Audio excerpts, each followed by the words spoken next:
welcome back. So this video is going to be part 3 of the vlogathon and I am very excited. This one is going to be about studying at university. Now if you are new to the channel and you're not too sure about what this vlogathon is, basically it's just so that I can push out as much uni content as possible before freshers to help students that are a bit unsure about university. So oh yes, and then at the end there is going to be a few giveaways, so hopefully that should be exciting. My first one was about the accommodation, my second one was about the social life, and this one is going to be about the actual studying part of university. I personally think that University of Nottingham is great. I went to university in the middle of a pandemic and I still managed to have fun, so I think that in itself says a lot. In terms of the studying, as a lot of you may know, because of COVID a lot of things were virtual. I think when I first got to university, parts of it I think there was still in person, there were still seminars, but with really small groups. Every lecture or every big form of studying group is online, and the university gives me a Teams account. I log into lectures whenever it's time to log in. I also have a timetable just like you would if it was in person, and I still have a normal university day, but it's just virtual. Now before I speak in more depth about my experience and how I found the University of Nottingham, I feel like I should just give an overview of how it actually works. So there are 3 campuses. There is University Park campus, which is also known as main campus. There is Jubilee campus, which is also known as the business campus. And then there is Sutton Bonton, which is usually where a lot of veterinary sciences are, or nutrition, or that type of course is. There's obviously a lot more, but I'm just not gonna name everything because we would be here all day. So those are the campuses. I like to be on main campus because that is where Students' Union is, that is where a lot of events take place, that is also where you find a lot of students. It also feels a bit more uni-like on main campus. I don't know how to explain it. All I know is when you're on main campus you actually feel like a uni student. Like, I can't explain it to you. Those that go to University of Nottingham will know exactly what I mean. It just feels more uni. Jubilee campus, on the other hand, it's a lot smaller, but it has more of a futuristic entrepreneurship type vibe. The architecture of the buildings are built a lot more modern, I'd say, office-like.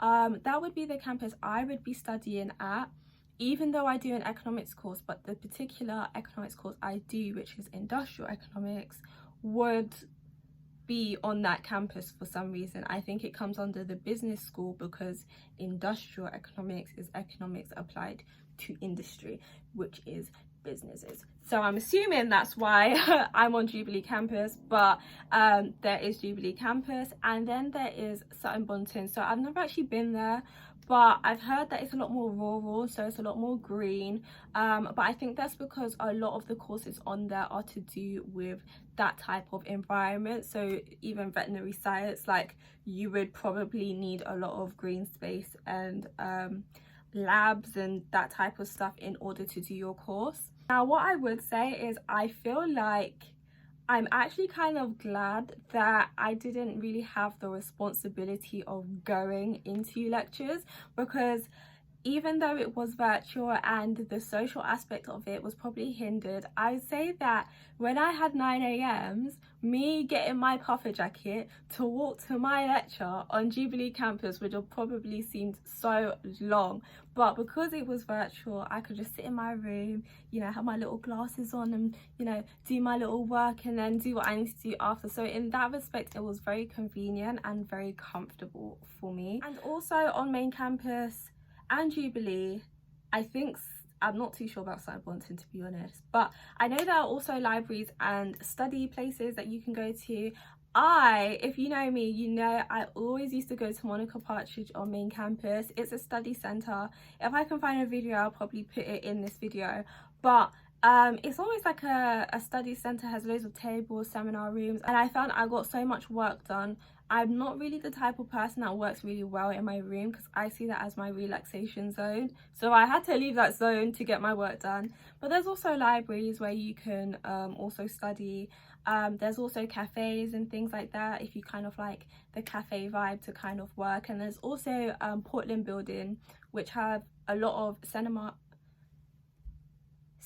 did I just say seminar rooms, and just other buildings as well that have a lot of study spaces. So that's kind of like the overview of what University of Nottingham is kind of like.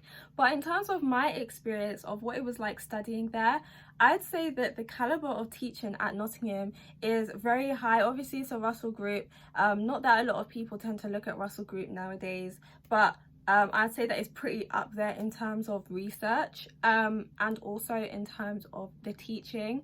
I would say that because it was virtual, it was a lot harder to reach out to lecturers and reach out to tutors, because again, I said it's virtual. So if you don't want to put the work in to find support and effort into finding resources, then it's really like that. So it's really up to you to find the resources and find the help that you need. I also found that it was a bit of a shock to my system because at sixth form I was a bit of a I wouldn't say overachiever. I don't really like that word because I don't think there's like a such thing as like overachieve. Like, I'm just a high achiever. I like to achieve high grades when I do my work. But when you get to university, you kind of approach things slightly differently to how you would at sixth form. So it's important that you gauge that very quickly. Stuff like referencing is very important that you gauge that quickly, because you get marked down for that kind of stuff. Like, you need to sort that out quickly. Obviously that will help you to do that, but that is one thing that shocked my system. Like, it's definitely something that you need to take into consideration. Also, the writing style. If you are doing a writing course, I did economics, as I said, so the writing style is very particular. They kind of look for a particular style of writing when you are writing, so making sure that it's formal, making sure that it's grammatically correct. But I wouldn't say that it's unachievable. It's definitely something that you can work on, and the more you do it, the more you get better at it. I'm not gonna lie to you, my very first term I was struggling.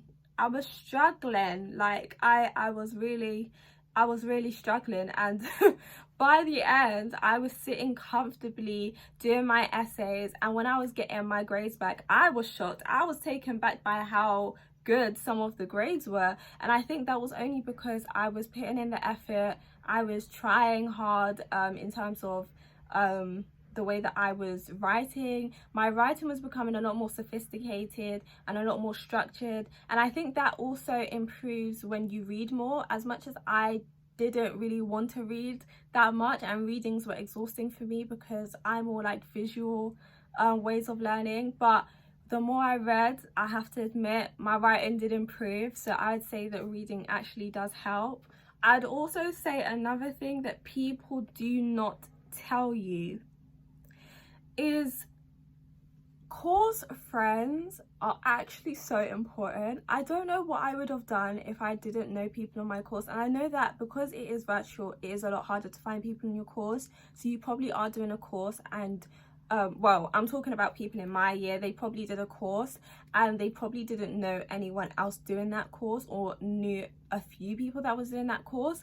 But because I lived in an accommodation near Jubilee campus, there were a lot of people that were doing either my course or had similar modules to me. Now, if you're unsure as to what modules are, don't worry, I'll explain in a bit. But there were people that shared modules to me, so I felt that it was a lot easier to work through things, because, for example, a maths module which I may not have been as comfortable with, someone else may have been comfortable with, but may have not been comfortable about maybe the social or the business orientated modules, whereas I felt more comfortable with those. If you are unsure as to what a module is, a module, I would say, is almost equivalent to a subject. So you might have multiple modules that you're doing at one time, and you might have completely different people in each of your modules, or you may have the same type of people in your modules. I'd say that if you have core modules which are compulsory modules, those are usually modules where you'll see similar people every time. So I did industrial economics, and I found that in my core modules I would tend to see similar people, well, on my teams anyway, the names tend to be like similar people, whereas with optional modules, which are usually selected from a list, so say there was a list of like 10, those are probably like 4 options that I picked out of the 10. I'd say optional modules tend to be a bit more mixed. You know, you might find a philosophy student, or you know, you might find a business student on an economics module. You never know. But I tended to find that there were people who were also part of the business school but may not necessarily be doing my course. They might be doing business management, but they're doing a module that I'm doing because we're both doing that module. So I don't want to get too specific about credits and modules and all that type of stuff, because every course has different credits, different modules, but overall that is what a module is. And a credit is basically a number that represents the amount that a module is worth in a course. So I could have a 10 credit module on, say, business management, but then I could also have a 20 credit module on economics, which is probably worth twice as much, or is worth twice as much as my time as the 10 credit module, if that makes sense. Now, I have got a few questions from people about my specific course. So I would say that in terms of my course, I really enjoy my course. I feel like there's a good mix between economics and business modules. I didn't really want anything that was too heavy on maths, but at the same time there is a bit of maths that makes the course credible as an economics course. And I would also say that there was a lot of variety in terms of the optional modules. So in some of my optional modules, I did almost like sociology modules, I did psychology modules, I did business modules, entrepreneurship modules, marketing modules. There are so many different types of modules.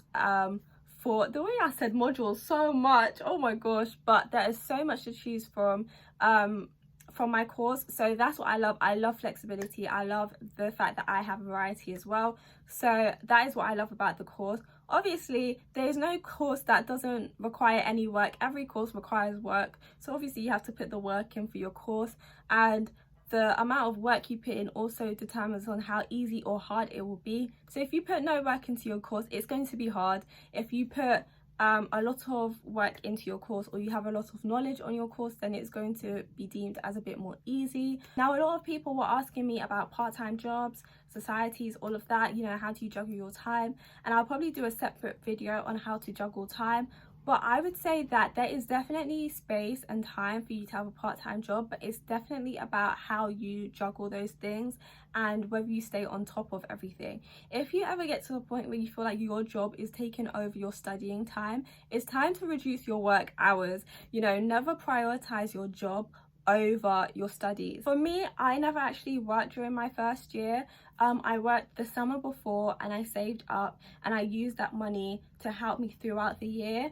But I did have a hobby. Obviously I do YouTube and I do other social media things, so I found that it was actually quite easy for me to juggle both of them because I enjoy doing YouTube. But I also found it kind of hard to be consistent because there were times where I had a lot more work to do during those certain periods, and there were other times where I barely had anything I really needed to hand in. Overall, I would say don't worry too much about the actual course itself, because there will be lecturers, there will be people to help you, there will be tutors, there will be workshops, there will be loads of resources to help you, but it's really determined on how much effort you put into your course. One of the lies that I was told, I don't know if it was just because I had a virtual year, but one of the lies I was told is that I didn't need to work hard for first year. Personally, that is a lie. I actually did need to work hard. One thing I would say is obviously there isn't as much pressure because it doesn't contribute towards your grade. Some do, just by a small fraction, whereas some don't. But I definitely say you have to work, because number one, you need to pass the year, and number two, this work that you're learning now is the baseline to what you're learning in years to come. So I hope that helped.